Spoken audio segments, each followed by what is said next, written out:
Litre की जगह हम लोग एटीएम रखते हैं, ठीक है। तो पिछले क्लास में वहाँ पर मोल पर लीटर की जगह एटीएम पर पावर -1 हो गया, वो थोड़ा सा मिस्टेक था, उसको सबको ठीक कर लोगे, वो बताने के क्रम में वो पावर आ गया होगा। तो मोल पर लीटर की जगह हम लोग एटीएम रखते हैं। अब देखो तुम्हारा अब ये मेन फार्मूला हो गया, ठीक है। अगर ये मेन फार्मूला हो गया तो अब तुमको किसी और चीज़ पर ध्यान देने की जरूरत नहीं है, अब तुमको सिर्फ ये याद रख लेना है, ये मोल पर लीटर 1 - n और ये हो गया पर सेकंड। इस तरह से अब इसमें देख लो, मान लो n बराबर तुमको 0 आया, तो इसका मतलब 0 ऑर्डर रिएक्शन हो गया। 0 ऑर्डर रिएक्शन, इस पर 0 रखिए तो 1 - 0 इट मीन्स कितना 1, तो यह हो गया तुमको मोल पर लीटर और पर सेकंड। ये यूनिट ऑफ के की बात कर रहे हैं, यूनिट ऑफ के सॉल्यूशन के लिए। अगर n बराबर तुमको 0 के बाद 1 अगर रख दिया जाए तो फिर अब देखो 1 - 1 कितना 0, तो ये हो जाएगा मोल पर लीटर, और यहाँ पर n बराबर 0 के लिए इतना आ गया 1 - 0 इट मीन्स 1, लेकिन 1 - 1 करेंगे तो ये तो 0 आ जाएगा, और 0 इस पर पावर होगा तो कितना हो 1, इट मीन्स ये हो गया सेकंड माइनस। और सॉल्यूशन फेज के बाद गैसियस फेज की बात करें तो ये मोल पर लीटर के जगह हम लोग क्या लगाते हैं एटीएम, तो ये एटीएम -1 हो गया, ठीक। अब देखो यहाँ पर तो पर सेकंड ही रहेगा क्योंकि मोल पर लीटर का कोई टर्म है, इसलिए एटीएम यहाँ यूज नहीं करेंगे। n बराबर अगर 2 देते हैं तो फिर देख लीजिए n की जगह 2, तो 1 - 2 -1 और -1 देंगे तो इट मीन्स मोल पर लीटर और इस पर पावर -1 और पर सेकंड। अब देखो इसके जगह फिर क्या एटीएम, तो एटीएम पर पावर -1 और पर सेकंड, इतना आ गया। n बराबर 3 रखेंगे तो तुमको जो मेन फार्मूला है 3, 1 - 3 -2, तो मोल पर लीटर और इस पर पावर -2 पर सेकंड, इट मीन्स गिव्स हो गया तुमको इसके जगह फिर एटीएम, और ये हो गया सेकंड पर पावर -2, इस पर -2 और -1। तो सिर्फ अब तुम इसको याद रख करके फार्मूला के इसको याद रख, किसी भी ऑर्डर का तुम यह ज्ञात कर सकते हो, ठीक है। तो वहाँ पिछले क्लास में थोड़ा सा यहाँ देखना, मोल पर लीटर के जगह एटीएम पर पावर -1 रख दिए थे, वो -1 मिस्टेक से था, यहाँ पर मोल पर लीटर के जगह हम लोग को एटीएम हो जाएगा, क्योंकि कंसंट्रेशन टर्म के जगह हम लोग यहाँ पर प्रेशर टर्म का यूज करते हैं गैसियस रिएक्शन के लिए। अब देख लीजिए, अगर किसी को और पूछना है तो पूछ सकते हैं, हो जाएगा। अब देखो हम लोग अब ये देखें कि हम लोगों के पास दोनों टर्म एक्सप्लेन हो गया, एक रेट ऑफ रिएक्शन और रेट कांस्टेंट, दोनों टर्म को हम लोग एक्सप्लेन कर लिए। तो अब दोनों टर्म को अगर एक्सप्लेन कर लिए तो दोनों में अगर डिफरेंस तुमको पूछ दिया जाए, दोनों में डिफरेंस देखो, दोनों में हम लोग डिफरेंस की बात करते हैं, मतलब यहाँ हम लोग कह सकते हैं डिफरेंस बिटवीन हो गया rate of reaction and rate constant. दो कॉलम बना लेंगे। अब देखो ध्यान दो, सबको सारी बातें अब समझ में आएगी। यह थोड़ा सा अगर जो ध्यान दिए हो तो यहाँ हम लोग पहले रेट ऑफ रिएक्शन की बात करते हैं, पहले इसी को हम लोग पढ़े, और दूसरा उसके बाद फिर हो गया रेट कांस्टेंट।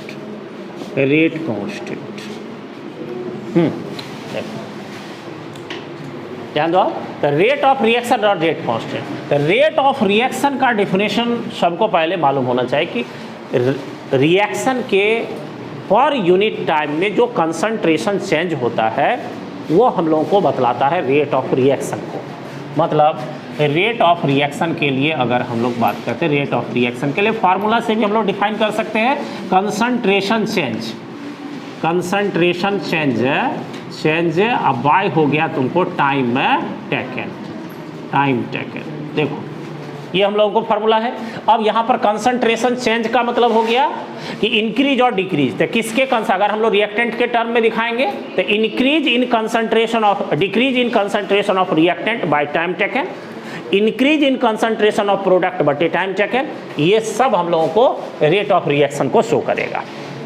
अब इसी को दूसरे ढंग से अगर डिफाइन करके सेंटेंस लिखना हो तो नीचे वाला टाइम को यूनिट कर देंगे तो कंसंट्रेशन चेंज किसके बराबर हो जाएगा, रेट ऑफ रिएक्शन। तो हम लोग कह सकते हैं यूनिट टाइम में रिएक्शन के कंसंट्रेशन में जो चेंज होता है उसी को रेट ऑफ रिएक्शन कहते हैं। रेट ऑफ रिएक्शन कहते हैं।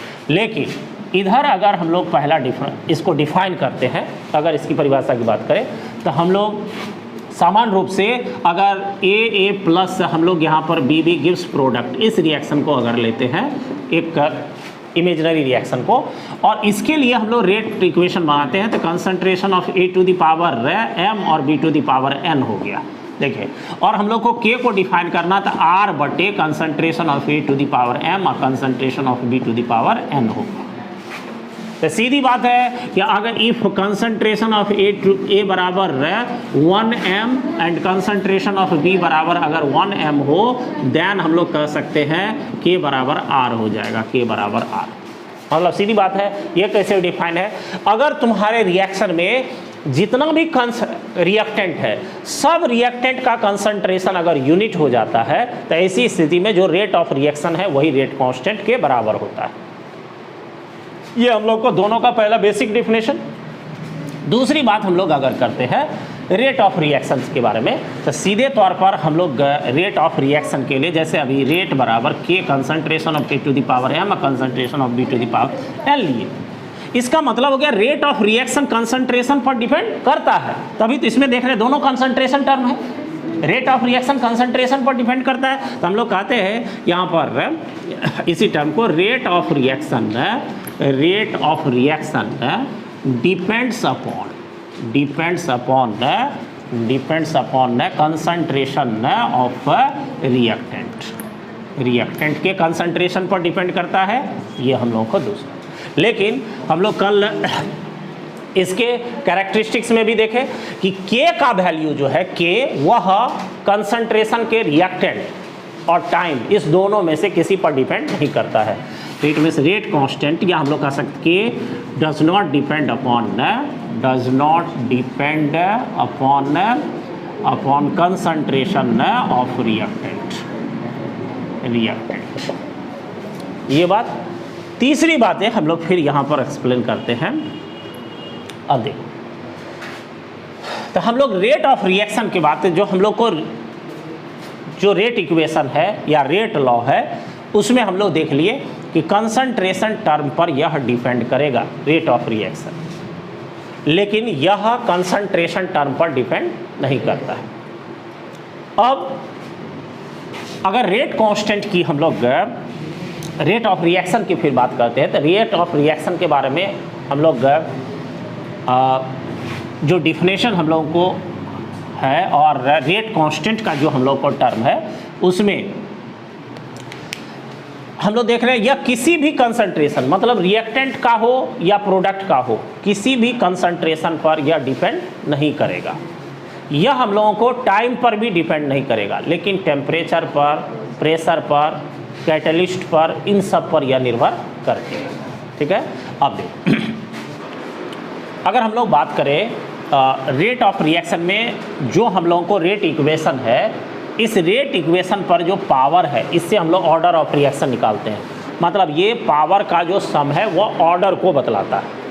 अब देखो, तो अगर ऑर्डर को बतलाएगा तो हम लोग अगर रेट ऑफ रिएक्शन का यूनिट निकालना चाहें, रेट ऑफ रिएक्शन का यूनिट, तो रेट ऑफ रिएक्शन का यूनिट इस ऑर्डर पर डिपेंड नहीं करता। यह हमेशा हम लोग कह सकते हैं unit of rate of reaction does not depend upon order of reaction या ऑर्डर ऑफ रिएक्शन पर डिपेंड नहीं करेगा। अब ऑर्डर ऑफ रिएक्शन पर अगर डिपेंड नहीं करेगा और इसका unit of rate of reaction सदैव होगा मोल पर लीटर पर सेकंड, ये हर एक जगह ये यूज होगा। लेकिन अभी जस्ट हम लोग देखें कि यहाँ जो इसका यूनिट होगा इट मीन्स के का, वह तुमको ऑर्डर ऑफ रिएक्शन पर डिपेंड करेगा और उसके अकॉर्डिंग यह बदलता है। तो हम लोग कह सकते हैं यहाँ पर यूनिट ऑफ के depends upon order of reaction. अब ऑर्डर ऑफ रिएक्शन तो हम लोग एक कॉमनली अभी देखे भी कि यूनिट ऑफ के हम लोग फॉर nth ऑर्डर अगर निकालना चाहते हैं तो इसके लिए हम लोग को फार्मूला आ गया क्या, मोल पर लीटर, और इस पर पावर हो गया 1 - n, 1 माइनस n और पर सेकेंड देख रहे, ये फार्मूला हम लोग निकाले अभी। तो इसमें n का value means order of reaction, अगर तुम यहाँ पर 2 रखते हो तो 1 माइनस 2 माइनस 1, अगर 3 रखते हो, अगर 4 रखते हो, अगर 0 रखते हो, तो जैसे जैसे तुम्हारा ऑर्डर बदलेगा यूनिट भी चेंज हो जाएगा। इसका मतलब हुआ कि जो तुम्हारा यूनिट के का है वह आपको ऑर्डर ऑफ रिएक्शन पर डिपेंड करता है, ऑर्डर चेंज करने पर यूनिट भी बदल जाता है, लेकिन इसका यूनिट हमेशा मोल पर लीटर होगा, मोल पर लीटर होगा, और यह हम लोगों को इस पर डिपेंड नहीं करता। साथ ही साथ यहाँ जो टर्म लिखे उस पर भी एक बार ध्यान दें, rate of reaction depend upon concentration of reactant, concentration of reactant या फिर rate of reaction depend upon concentration, ये भी लिख सकते हो, इसको छोड़ भी सकते हो। मीनिंग क्लियर होना चाहिए क्यों हम ऐसा कर रहे हैं, क्योंकि हम लोग रेट ऑफ रिएक्शन को रिएक्टेंट के टर्म में, प्रोडक्ट के टर्म में भी दिखा सकते हैं। यहाँ पर rate of reaction concentration change लिखे, तो कंसंट्रेशन चेंज का मतलब अगर रिएक्टेंट के टर्म में लिखेंगे तो increase in concentration of product और decrease in concentration of reactant, दोनों के टर्म में इसको लिखा जा सकता है। लेकिन हम लोग फिर यहाँ पर भी के does not depend upon concentration of reactant के या कंसंट्रेशन के, ये भी हम लोग को इस बात का भी मीनिंग तुमको क्लियर होना चाहिए जो शुरू से हम लोग क्लियर करते आ रहे हैं। तो अभी पहला हो गया इसका डिफिनेशन में कि यूनिट टाइम में रिएक्शन के कंसंट्रेशन में जो चेंज होता है उसको हम लोग रेट ऑफ रिएक्शन कहेंगे। और अगर किसी केमिकल रिएक्शन के प्रत्येक रिएक्टेंट का कंसंट्रेशन अगर यूनिट हो तो ऐसी स्थिति में rate of reaction rate constant कहलाती है। दूसरी बात, रेट ऑफ रिएक्शन कंसंट्रेशन पर डिपेंड करता है, इसी के अकॉर्डिंग हम लोग का रेट निकालते ही है। और यहाँ पर हम लोग देखें के जो है वह कंसंट्रेशन पर डिपेंड नहीं करता है, टाइम पर भी डिपेंड नहीं करता है, क्योंकि किसी खास रिएक्शन के लिए या रिएक्शन के लिए के का मान स्पेसिफिक होता है, रिएक्शन बदलने पर हम लोगों को के का मान चेंज करता है। अब हम लोग यहाँ पर यूनिट की बात करें, unit of rate of reaction does not depend upon order of reaction, मतलब इस पावर पर आर का यूनिट डिपेंड नहीं करता है, क्योंकि ये जो डिफाइन है कंसंट्रेशन बटे टाइम, ये ऑर्डर ऑफ रिएक्शन, तो इट मीन्स कंसंट्रेशन का यूनिट मोल पर लीटर और टाइम का सेकंड, तो मोल पर लीटर पर सेकंड, यह हम लोगों को ऑर्डर पर डिपेंड नहीं करेगा, कंसंट्रेशन टर्म के पावर पर डिपेंड नहीं करेगा। लेकिन इसमें हम लोग देख लिए अकॉर्डिंग टू फार्मूला ऑफ के फार्मूला के अनुसार कि इसका जो यूनिट निकालेंगे वह कंसंट्रेशन टर्म के पावर पर निर्भर करेगा। और हम लोग पीछे यूनिट के एक्सप्लेनेशन में देख लिए कि इसके लिए यूनिट के nth ऑर्डर के लिए कॉमन फार्मूला है मोल पर लीटर पर पावर 1 माइनस n और पर सेकेंड। अब इसमें n का मान अकॉर्डिंग टू ऑर्डर रखो और उसमें तुम के का वैल्यू या के का यूनिट ज्ञात कर सकते हो।